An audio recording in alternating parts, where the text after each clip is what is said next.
Alright guys, Dale, Crash King RC. If I can do this video tonight. Alright, built the drive shafts for the Axail scx10 2 builder's kit.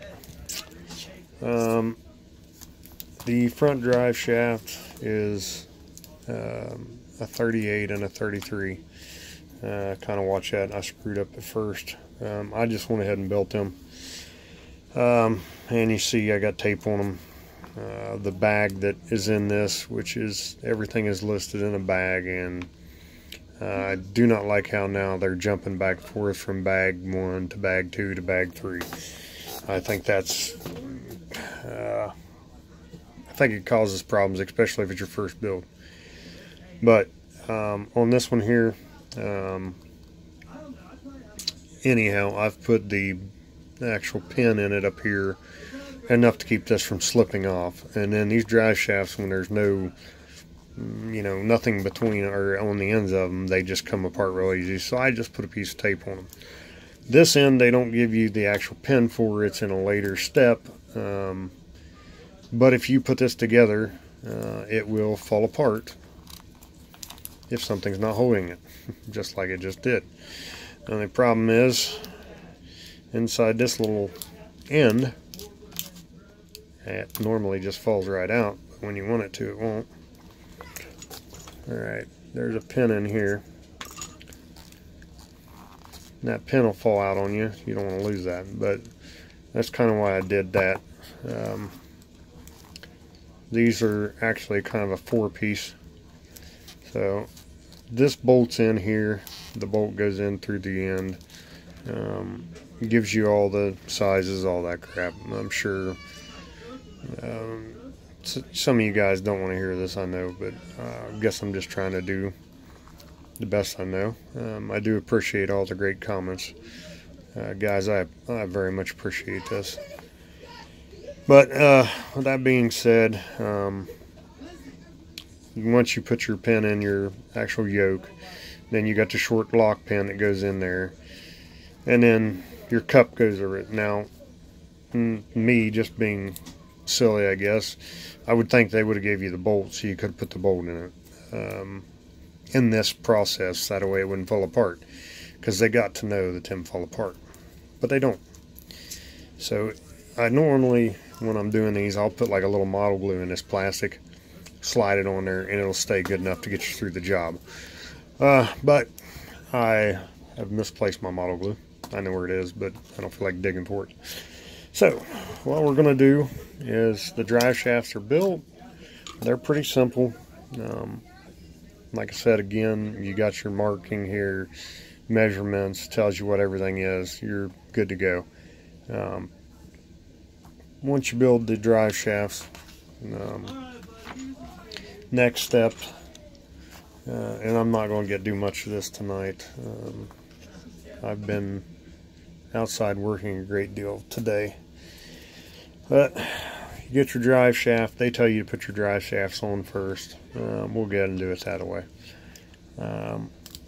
Rear drive shaft is a lot shorter than the rear drive shaft is a lot longer than the front drive shaft. The front is actually the motor side, which is right. Yep. Okay. They've just got it on backward from here to here. Wrong wrench. Some people will suggest you to Loctite these. I think it's a good idea, but I don't do it, because I have been out on a trail with a broken drive shaft and dang near spun a wrench off trying to get it out of there. Now these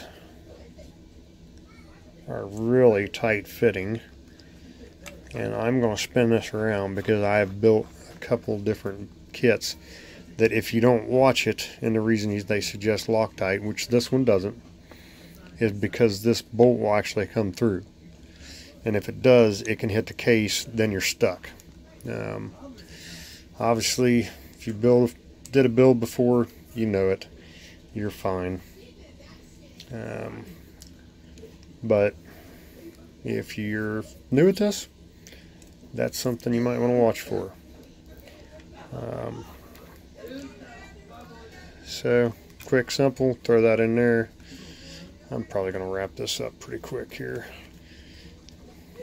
I was going to build the battery tray, but I actually think I'm going to wait on that.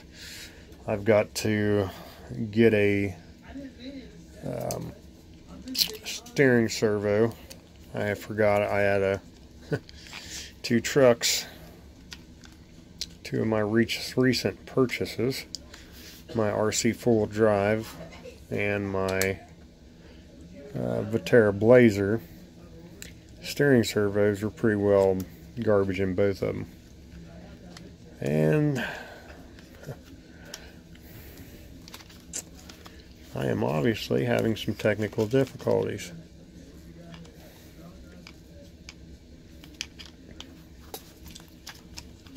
So, yeah, if you can even get the bolt, which that case is so much heavier than the old cases. I kind of went through that the other day a little bit, and I can tell you getting some of these bolts started is, I mean, it's not like it's killing you, but these dudes are snug, which is a good thing. I mean, that pretty well tells you you're not going to have problems in backing out on you all the time. I've had a transmission that I put on a truck a couple times. I've had it off, put it back on, and a couple of the bolts worked out on me. When I went to put it back together, I realized that the holes were kind of wore out loose. So I put thread tape on them. Perfect. But alright. Now, pretty simple. The kit, I do like the way the bolts are set up for this, because the bolts for the tranny plate actually come in the bag with the drive shafts. So pretty quick and simple to find them. There's 8 bolts altogether in that. Well, 8 bolts, 2 drive shaft pins. But yeah, I sure didn't make it quick and simple, did I? Takes a minute to tighten these bolts up. Again, guys, some of you guys are really doing me a big favor by commenting. Some guys that are, trust me, better than me at this driving. I haven't been out driving much. The weather's been pretty crappy here. Rain. Snow, I'll go out in. Can't stand to stand in the rain. But, so I haven't been trucking much. Today I worked outside all day. I had a tree fall, and we got about 1.5 inches of rain last night. So I should have bought an RC boat. I could have been out playing today. But anywho, that's that. It's kind of a sorry for the video, guys. Pretty much the next step is assembling the battery box, which obviously another one of those things that's fairly simple. I did cut the bags on these, so I'll probably tape them up for now. The battery tray consists of a strap, the 3 adjuster plates, and then well, that's it on it. So I'm not going to waste your time on showing you that. Steering servo goes in the battery tray, which I think is kind of neat. The battery tray is this piece, and the steering servo actually mounts up here. But I don't have a steering servo. I had just bought 2 and used them both, so I have to get a steering servo. It may not be this week.